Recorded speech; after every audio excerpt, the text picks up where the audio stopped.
Okay, we are starting with the class. Yesterday we started with the endocrinology, introduction to endocrinology. Some important topics were covered in this. And before we move ahead, I'll just like to have a brief recap.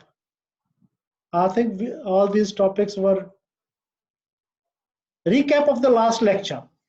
Okay. So Aditya, can you define hormone? Sir, hormone are non-nutritive elements which are used for certain growths and other. But you need not focus again on non-nutritive. You were there in the class yesterday? आप कल No class sir, में network issue था कल बहुत ज़्यादा. Okay. Anyway, sorry. कल ने अभी भी है सर बहुत. कोई बात नहीं, सब हो जाएगा, ठीक हो जाएगा. Santosh, can you define hormone?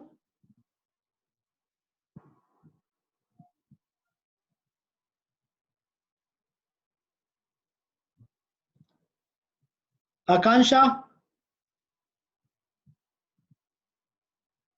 audio, put your audio on.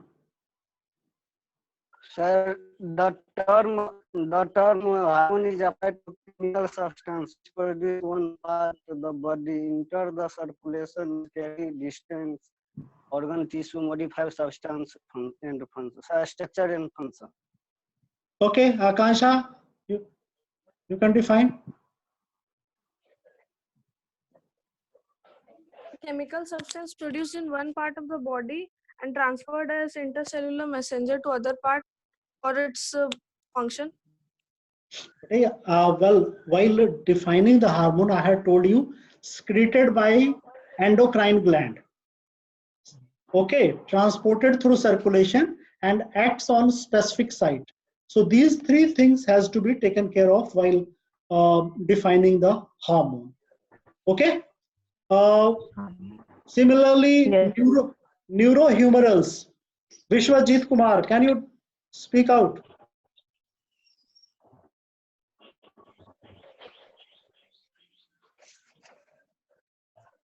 Vishwajeet. Yes sir. हाँ बताइए. What is neurohormone? What is neurohumeral?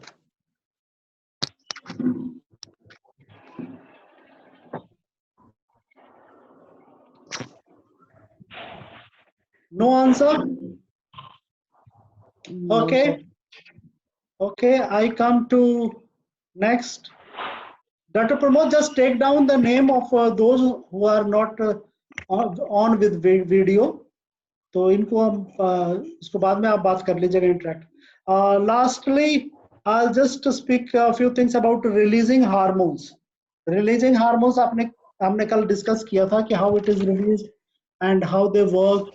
Of course, for releasing hormones, we discussed about the anterior hormones, anterior pituitary, which are acting on the anterior pituitary. Some are there for, of course, posterior pituitary, there are no releasing hormones, but there is one controversy about melatonin, which is secreted from the middle portion of the pituitary. Though it is considered a part of anterior pituitary in some of the books, whereas some of the books, they consider it as part of separate part. So melanocyte MSH RH, that you may add it on. And I like to have an assignment from you on releasing hormone. What are the releasing hormone? What are its functions? How they act? How they are transported from hypothalamus to this pituitary. Okay. Then coming to the feedback regulation. In fact, I discussed the feedback regulation yesterday, how the hormonal regulation takes place. But in fact, I would like to go through this topic again. I'll just explain you, though we had discussed it hypothetically without a proper diagram or sketch. So you can, I'll just repeat why we call it as a feedback regulation or servo mechanism. क्यों बोलते हैं? कोई बता सकता है?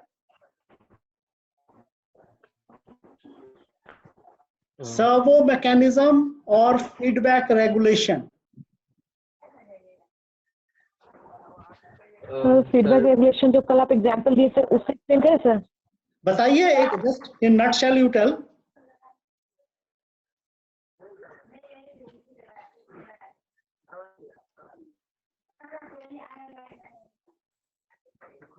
Yeah. Okay. Leave it. I'll tell. From the name, very much clear. Is from the name very much clear. That is feedback regulation. That is when one thing goes in, it give a signal for other. That is a feedback mechanism. इसको हम positive feedback mechanism और negative feedback mechanism दो portions में convert करते हैं. And it is also called as servo mechanism. Servo एक चलो मैं आपको एक बहुत पुराना आप लोगों के लाइफ हिस्ट्री में तो आप लोगों ने शायद नहीं देखा होगा. एक वोल्टेज स्टेबलाइजर होता था पहले सभी रेफ्रिजरेटर्स एंड टीवी के साथ. How many of you have seen? Yes, sir. देखा है? Yes sir. Yes sir. It used to be a stabilizer. It used to automatically correct the voltage. If it used to increase, it used to bring it to normal. If the voltage decreases, it used to bring it again back to normal by increasing it up. So that is servo stabilizer. So here it is servo mechanism. So automatically it corrects as and when the hormone level declines and or increases. So here you can see, first just try to understand the mechanism, then I'll explain it once again. Hypothalamus, which releases TSH, RH, okay, and then hypophysis, which releases TSH, thyroid gland, which releases T3, T4. If the T3, T4 level concentration increases, okay, if the T3, T4 concentration increases, there will be negative feedback to the hypothalamus. Hypothalamus. Yeah. So this negative feedback will stop the further production of TSH, RH. And consequently, hypophysis or anterior pituitary will also stop further production of TSH, thyroid stimulating hormone. Therefore, T3, T4 production will stop or decline. T3, T4 production will decline.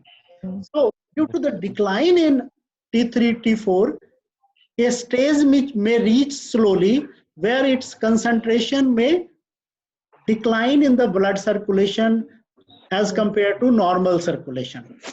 Clear? Yes, sir. So when the concentration of T3, T4 declines, it gives a positive feedback. Okay?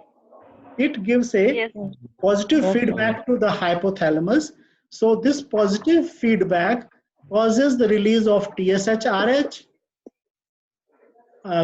Then hypophysis also releases TSH, which acts on the thyroid gland. And there is again increased production of T3, T4, leading to restoring it to the normal level. So this is how positive feedback and negative feedback regulates. Yes. And there is one, normally this feedback is... Better? Yes? ये जो pathway का sir जो बना हुआ this one I'm coming to that. Well, this is, you are clear with positive feedback, negative feedback? Okay. So yes sir, normally this feedback mechanism operates through hypothalamus, but there is a hypothesis that this may operate directly through hypophysis, this positive and negative feedback, but still this is under question mark, not proved yet. This is under question mark. So you should know that there is hypothesis that this mechanism may also directly operate through hypophysis, increasing the production of TSH and acting on thyroid gland. So Okay. this clear? Yes, Yes, sir. sir. Similarly, anybody who can explain taking another hormone, कोई और gland को आप ले लीजिए और उसके through आप बता सकते हैं. Roop Narayan, you were absent yesterday. Yes, sir. You were absent yesterday. Yes. What should be the Yes, sir. punishment? Sir, whatever you wish, sir. Now explain me. This Yes, feedback- sir, I can explain this one. Okay. Suppose, sir, like here here our sir male sex hormone testosterone is there, no, sir, which Okay. is stimulated by LH. That ICSH is hormone Okay. is there, no. Right. Right. That hormone from hypothalamus, that hormone is secreted for stimulation for secretion of hypothalamus will secrete ICSH, which will lead to the secretion of testosterone. Hypothalamus will release this hormone, ICSH. Yes, sir. GnRH. GnRH. Yes. And it Yes, will sir. act on the pituitary. Pituitary will Bladder tract. release Release LH. LH LH. and ICSH for the male case. It will. Yeah, that is the same thing. Sir. In male, of course, Yes, LH is a broader term used for male, female. ICSH for males. It will act For on the males, yes, sir. testis. Yes, Okay. sir. To release But- testosterone, and with the decrease in level will give a positive feedback to increase its secretion, and increase in level will give negative feedback to decrease the secretion, sir. Right. That's good. I think the concept of feedback regulation servo mechanism is clear to all. So Yes. I move to Yes. next slide. First slide for the day. In fact, the interrelationship of endocrine and nervous system. So what is the interrelationship of these two? I'll stop sharing. I think we can discuss first, then I'll show you the slide. Yeah, anybody who can take up this question? What is the relationship between endocrine and nervous system? So both are supposed to coordinate the functions of our body, sir. But especially like where the neurons can't be reached, like there the chemical messengers will be reached, and to coordinate the function of that organs as well. Well, that's fine, but in fact, there is few important things to consider before we move ahead on this topic, that endocrinology is considered a wireless system. Here you can see endocrinology is referred as a wireless system because Yes. the hormone is secreted from endocrine gland, transported through blood to the site Directly of to action, blood. and there is no connection Action. between the site of secretion and site of action. Okay, Yes, sir. so that's why it's referred as a wireless system, whereas nervous system is referred at as a wired system. Yeah, Yes, sir. it is Same referred thing as a- I told, sir. yeah. So because Yes, but sir. nervous system is a wired system because it is connected in between all point of stimulus where through afferent nerve carried to higher center, efferent nerve carries the instruction or signal. So all this is connected to each other, whereas this is not the case in endocrine system. Okay, so that is the one thing. But are they interrelated with each other? Sir एक Yes, sir. example- At one point. अस्फी बोलो. हाँ चलिए. Sir वो जो example नहीं है sir कि जब हम लोग अचानक स्नेक को दिखते हैं तो न्यूरो सिग्नल पहुंचता है जब हमारे बॉडी से Not exactly. I'll give another Sir, example. Yeah, Roop Narayan. at some point, like we here are some fact that neurons will be sometimes secreting some of a hormone, sir. somewhere like if we'll take adrenal medulla or like cortex of adrenal gland, they're supposed to be like some of our neurons also will secrete some of a fight No, and no, flight hormone like no, aldosterone. no. So sensory afferent neuron carries the sensation or message to the nuclei present in the Hold hypothalamus. on. In fact, what happens? Normally, the endocrine system transports the hormone through blood and it acts on the site of action. It works independently.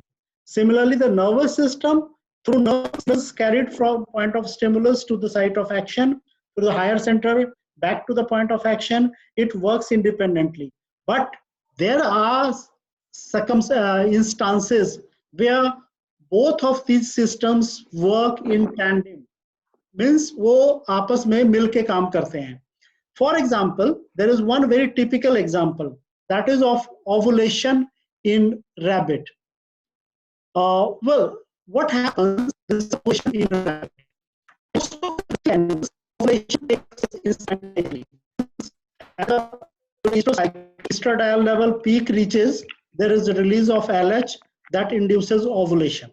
However, in case of rabbit and some of the cat species, the peaking of the hormone and release of LH only does not cause the ovulation. For that, there is physical stimulation of cervix is mandatory. So the physical stimulation of cervix during copulation causes the physical stimulation, and that helps in release of GnRH that acts on the pituitary to cause the release of LH, and that helps in the ovulation. So here we can correlate that hormones and nervous system, they are working interrelated. Their working of one is dependent on another. So that is how they are working, and this is how this is one of very typical example. Sir, Yeah.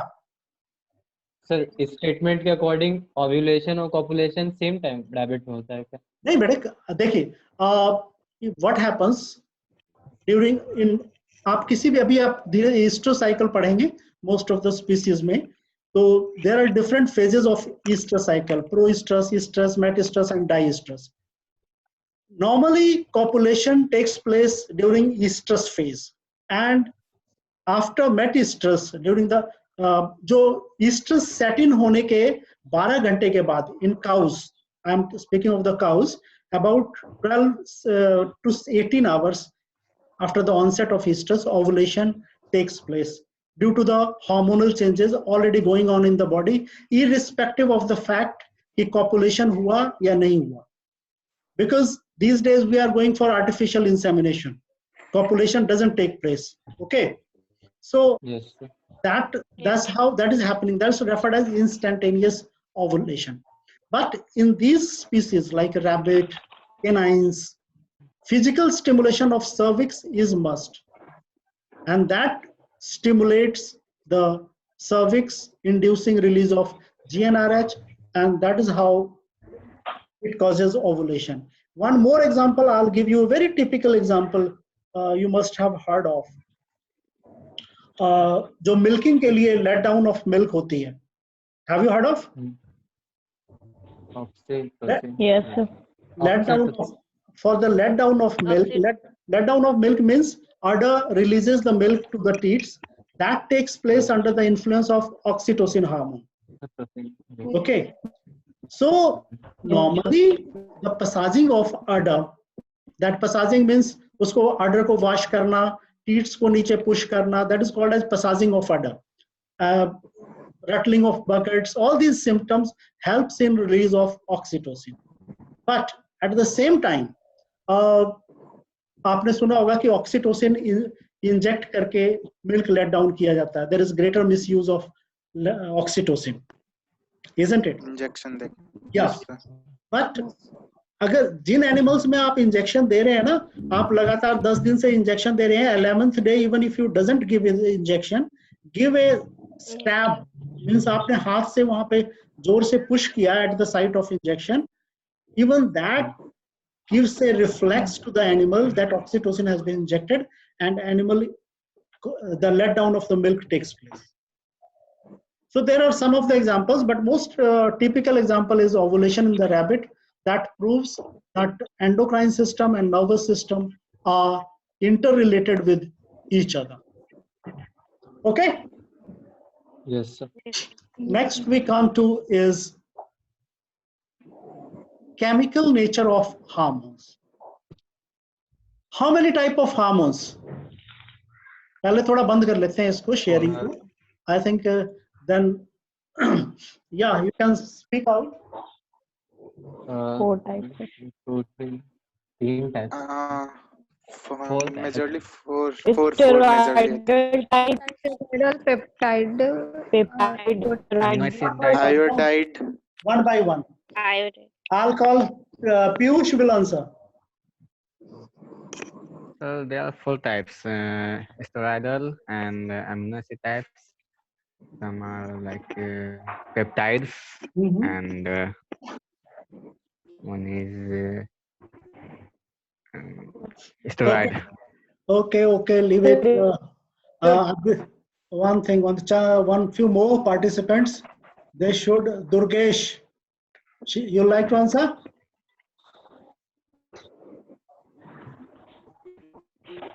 Audio. Unmute.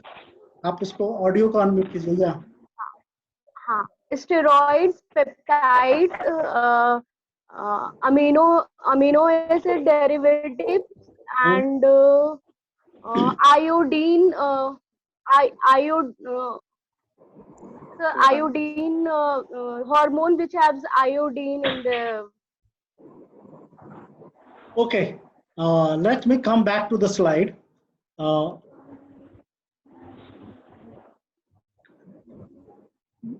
Come back to the slide.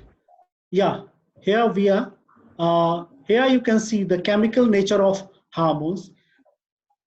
Generally, we have 5 categories of hormones depending on the chemical nature of it. First is steroid hormones, like adrenocortical hormones, sex hormones, estrogen, progesterone, testosterone, dihydroxycholecalciferol. So this is a precursor of some of the hormones, sex hormones. And so all these are where acetate molecule is the basic precursor for the formation of these hormones are referred as steroid hormones. Second is peptide or proteins. The peptide and protein hormones, it is amino acid in nature. Amino acid in nature, basic constituent is amino acid. Examples are insulin, parathyroid hormone, ADH, glucagon, adrenocorticotropin, MSH, endorphins, like that. Third one is glycoprotein. Here you can see the glycoprotein. Again, thyroid stimulating. Here there is some intermixing. Amino acid derivatives, glycoprotein, peptide, generally clubbed all together. But some cases they are studied differently. So glycoprotein hormones are TSH, FSH, LH, and HCG, human chorionic gonadotropin. Amino acid derivatives, catecholamines and thyroid hormones, and another is some special, it has got missed, that is free fatty acid type of hormones. So out of all these 5, we summarize and normally we consider 3 categories of hormones in routine. That is protein or peptide hormones, steroid hormones, and free fatty acid like hormones. So of course, protein hormones, as I told you, insulin, glucagon, thyroxine, these are peptide hormones where the basic constituent is amino acid. Steroid hormones, the basic constituent is acetate. Examples are all gonadal hormones, ACTH. Free fatty acid type of hormones are unique in nature. That is, they comprise of various type of free fatty acids. Prostaglandin is the basic, one of the typical examples of the free fatty acid of the nature of the hormones. Can you tell me where the prostaglandin is produced in the body? Sheetal, Sheetal, can you tell me?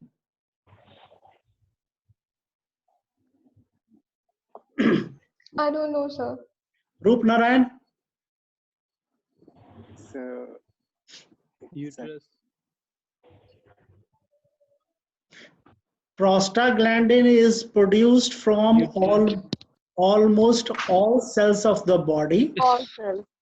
Yeah, most of the cells of the body are producing prostaglandins, and their action depends on type of the cell from which it has been produced. Okay, so this was the classification of hormones. To recap, 5 categories, but to be very precise, we discuss 3 categories: peptide, steroid, and free fatty acid. Okay, so what is the difference? Of course, free fatty acid is a unique type of hormone. So we'll just discuss what is the difference between the peptide and steroid hormones. As I told you, that peptide hormones are composed of amino acid, whereas these are composed of steroid or acetate type of molecules. So that is the basic unit, primary unit of the hormones. So peptide hormones are always membrane bound, whereas these hormones, steroid hormones, there is no visible presence in the secretions. Here, the cells producing peptide hormones have all the basic constituents of the cell, like endoplasmic reticulum, Golgi bodies, ribosomes, lysosomes, etc. These are more developed, whereas in steroid, lipid droplets and smooth endoplasmic reticulum and polysomes are present over there. Mitochondria is true to the type in peptide hormones, and in steroid hormones it is unusual type of mitochondria you will find, where vesicular invasions are more. आप mitochondria के cell में देखते हैं ना, inside में there is curves and all, so that is called as vesicular invasion. So that is differs than the normal mitochondria. Another important thing that makes it differ from each other, that is peptide hormones are high molecular weight compounds. Their molecular weight is around 1000 to 1000 or 10,000. Just a minute. I have a 10,000, sir. Yeah. 10,000. Molecular weight of peptide hormones is 10,000, whereas that of steroid hormones is very low. For steroid hormones, the molecular weight is around 300 to 500.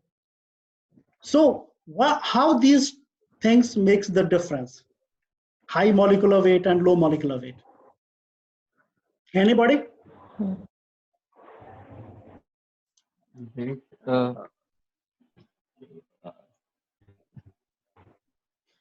These compounds crossing through the cell membrane.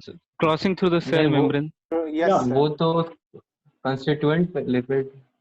Then he is right. I think high molecular weight compounds will be difficult for such compounds to cross the cell membrane, and low molecular weights can easily cross the cell membrane. That you will understand when we move to the next topic, that is as a mechanism of action, to be precise. Yeah. Finally, as mechanism of action, I think we'll not be able to cover today. I'm getting repeated warning of 40 minutes. So let's see how long we are able to carry on. Hormone transport, how the hormones are transported.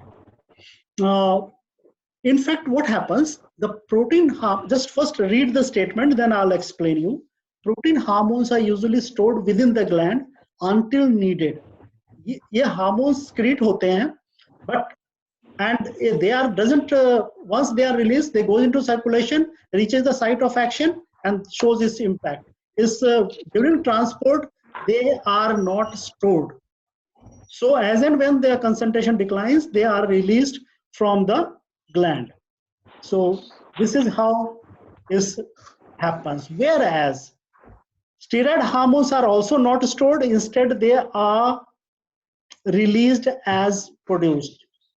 तो हम ये specifically एक चीज ये बोल सकते हैं कि both peptide and steroid hormones are not stored after the secretion from the gland. They do carry their action as and when required. फिर हम आगे बात करने की जरूरत क्या है? You must have heard of TBG, CBG, SHBG. सुना है? No, no, sir.